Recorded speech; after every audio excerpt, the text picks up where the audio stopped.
I was born and raised in a family that used to place a lot of emphasis on being strong and being self-sufficient.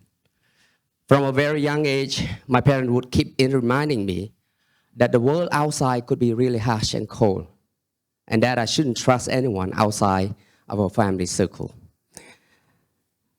At first, such a worldview didn't quite resonate with the experience that I have, as the world I encounter myself seemed to be quite different from the one that my parents told me. But as I got older, I began to understand why. Why my parents saw things the way they did. To understand them, we need to understand what they've been through and what kind of experience they used to have. My parents' early adulthood was shaped by war, poverty, and very limited access to education. This harsh reality painted a very pessimistic view of the world for them, where looking out for your own self was often more important than caring for others. For them, it was not just a way of life, but a way of surviving. I understand that not all parents are the same. And of course, my parents have adopted a much more liberal view now. But their story is not unique either. It's a common story shared by many Cambodians, possibly including your parents and your grandparents too. Many of them have faced similar struggle, and some might even continue to live by those principles until today. This explains why their generation is often marked by distrust and why material enrichment is very important for them. When I first became a district governor of Undersecretary back in 2019, I was determined to serve the best I could for my people. I was warned that people were just too financially struggling and not educated enough to change, that I wouldn't have enough time and resources to make a difference. For a moment, I believed that. But something inside me refused to give up. Over the years, I have come to realize that people do in fact care, that there are enough people in a society who are willing to go extra mile and wanting to make a positive impact. Sometimes all they need is a gentle push in the right direction and an environment that inspires all of them to do so. I remember the first time we launched this so-called One House, One Lamp initiative in Bante Strait. It was met with similar doubts from my people too. We faced budget issue and mountain of challenges, but we were determined to find a way. We reached out to public and made an appeal for help through crowdfunding. And the community response was so overwhelming that generous donations were pouring in from everywhere. While COVID-19 prevented us from fully completing the project, we ended up raising hundreds of thousands of dollars, and we successfully installed solar light in front of 60% of all houses in the district. And the quality of life of the people in Bante Strait during the nighttime was never the same again. I also remember being told that keeping a community like Pradak clean and free from public littering was virtually impossible. Again, simply because the villagers are just too struggling and too limited in their knowledge to see the importance of proper waste management. Yes, cleaning up Pradak was hard, and keeping it sustainable was even more challenging. But Pradak has come a long way, and mainly due to the participation from all villagers and the community themselves. It has become a model for beautiful and sustainable community. It has won numerous awards for its environmental efforts, and it is now largely self-sustaining. But the real impact is on the improvement of the livelihood itself. That the number of businesses has grown from simply just 30 street vendors back in 2019, and it now has over 200 as of today. Pradak has gone from a fragmented, unorganized village to become a clean, thriving, and strongly bonded community, where villagers take full ownership of their own development and well-being. It's true that people, especially those who face poverty and with very limited access to education, may not naturally want to prioritize community involvement over their basic needs. But with the right effort and right environment, we will never know what they are capable of. And that reminds me of an opposite conversation that I used to have with a group of my friends, all of whom were well-educated and financially secure. And they like to call themselves good people. This was about 12 years back, fresh off my return from the States after getting my MBA. I remember telling myself, I don't want to have anything to do with the government either. That were my exact word, rejecting the idea that I was the only one in the group who was fit and cut out to be working for the government. We laugh it off and we just move on. But something about that conversation just didn't sit right with me. I just sound very selfish there. And I thought, if all young Cambodians would keep running away from the government job, then who's gonna do them? More importantly, if all the so-called good people keep saying no to this responsibility, then who's left to lead? This paradox would bother me a lot, over and over again. To me, if you don't do what you can do, no one's gonna blame you. But if you don't do what you're capable of doing, and you choose not to do it, it's just selfishness. Especially if it's for the greater good of the country or for the people.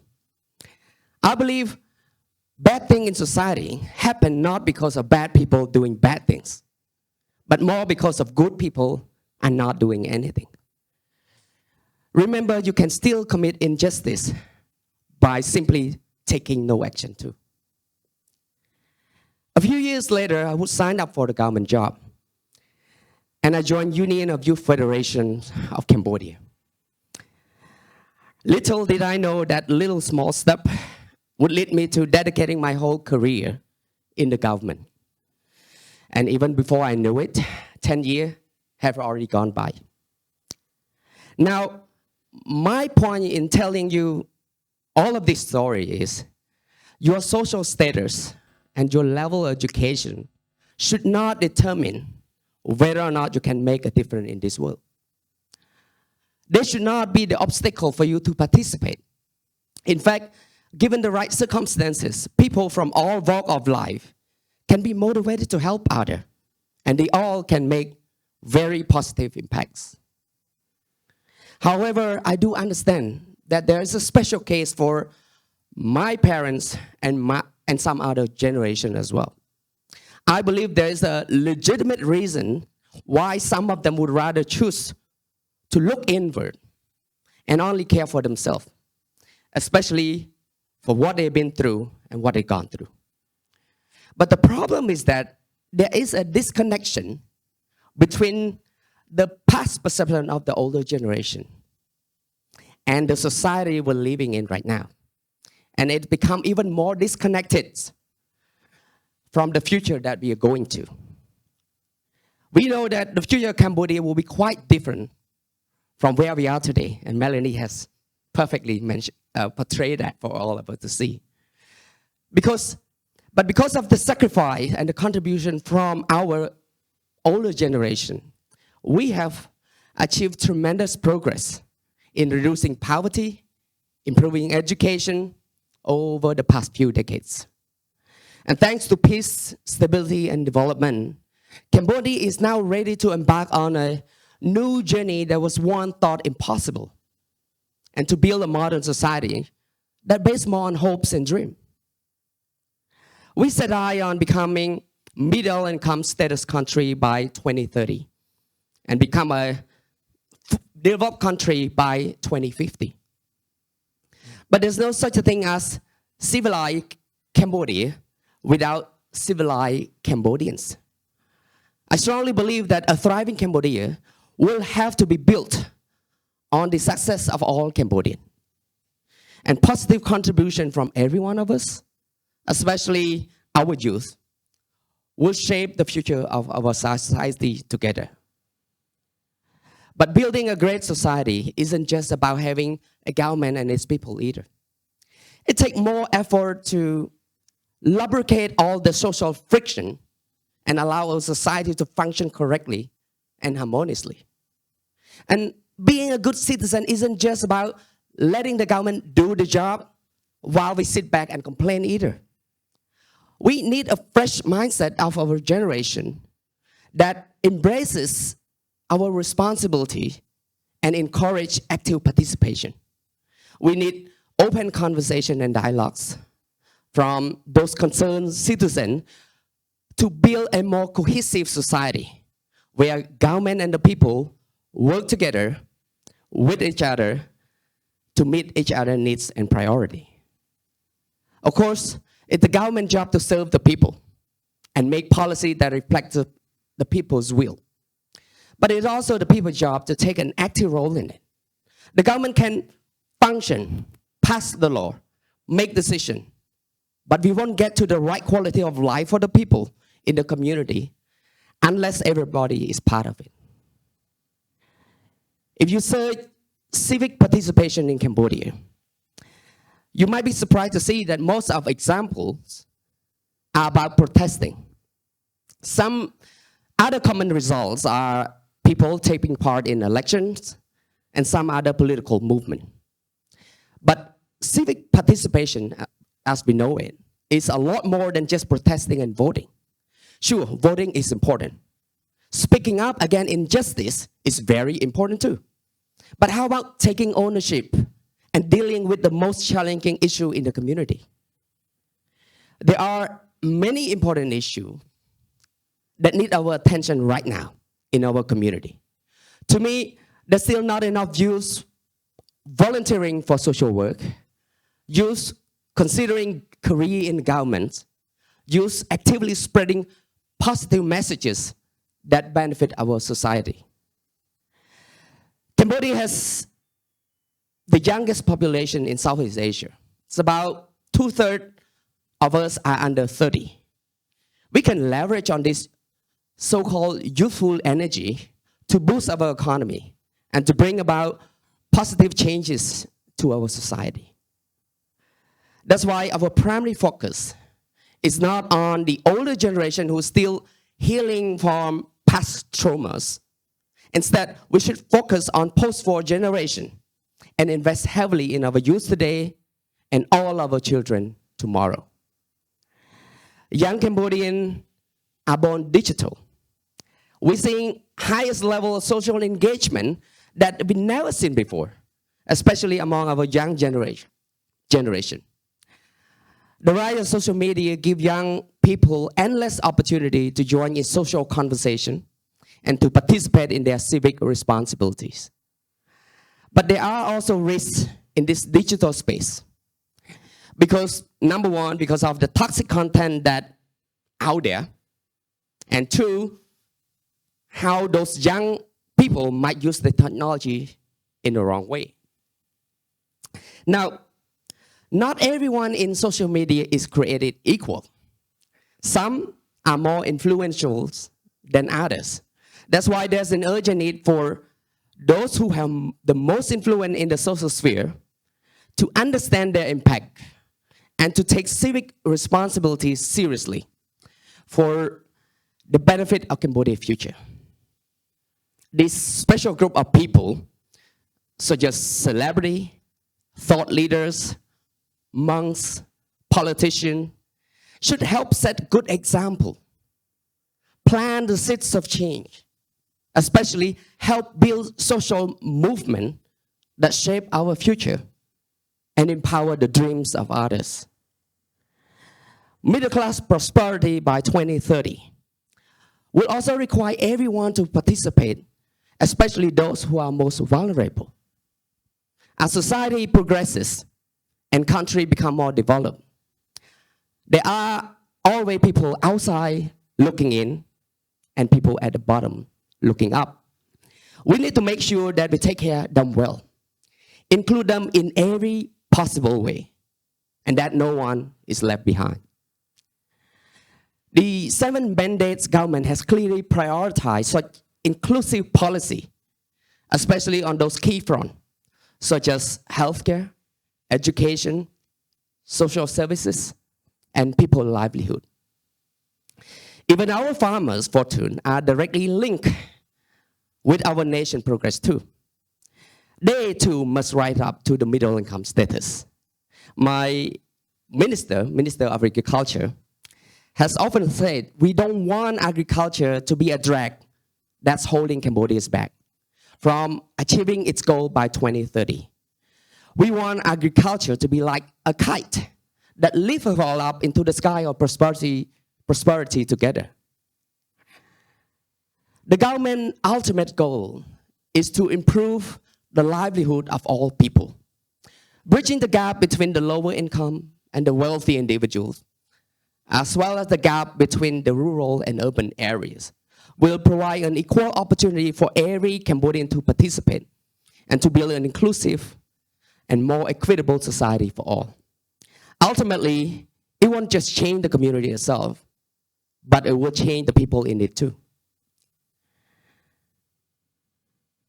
I believe young Cambodians should serve at least once in a lifetime. Directly or indirectly, serving should be our biggest pride. In our tradition, especially among men, we used to believe that be among once in a lifetime to show gratitude to your parents. So why not serve once in a lifetime to show gratitude to your own country? You don't have to work for the government. It could be as simple as being a community volunteer for a day, or signing up for a social worker for a month. The duty to serve should be every youth's prize. I have 2 sons, and I don't want to teach them the same way my parents have taught me, especially when it comes to civic responsibility.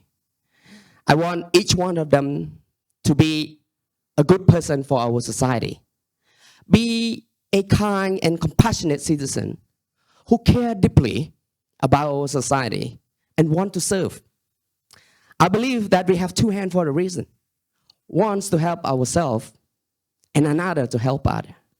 Now, just imagine the possibility if all Cambodian youth embrace this mentality and come together to make our shared dream come true. My fellow Cambodian, let us all be united today, so that 20 years from now, when we look back, we all can be very proud of what we did today. Let us relive the strength and the value of unity that once glorified the very empire that built Angkor Wat.